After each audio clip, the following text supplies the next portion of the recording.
the dichotomy inherent in mod is that for something that started as a very modernist, progressive, forward-thinking movement in the late 1950s, focusing around the British jazz scene, you know, based in Soho, it's become kind of a very, very broad church.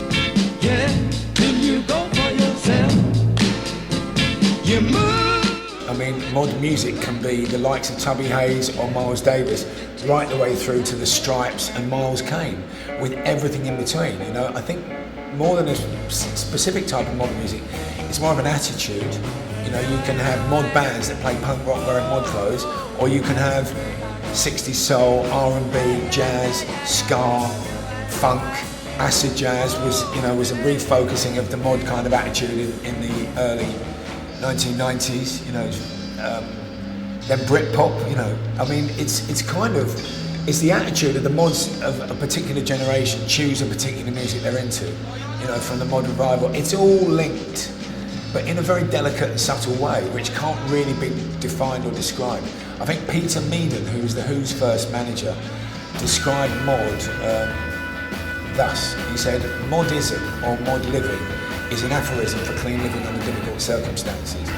Now, what does that mean, actually? It doesn't mean anything, but it does. Do you know what I mean? And it kind of goes to describe the link between mod culture and mod music. It's an attitude. Yeah, there's plenty of young bands out there, you know, embracing this kind of culture, and there will be forever, you know. I mean, we run this podcast called The Modcast, you know, and in fact, we've got Nicky Weller and Bob Smeaton on the next one. Nicky curated the jam exhibition, of which we're in the satellite of here at the Fred Perry Shop. But Bob Smeaton's just finished making a jam documentary film. He's won 2 Grammys. It might be 2 BAFTAs, one or 2. And he's a very serious film director, and he's just made this film about the jam. So we've got them on the Modcast next month, and our listeners can be from 15 to 75. Even our guests, we've had Gino Washington, who's, you know, in his 70s, right the way down to Miles Kane, who's in his early 20s. And what do they all have in common? Nothing other than mod. It's bizarre. It's 5 generations of a British youth culture.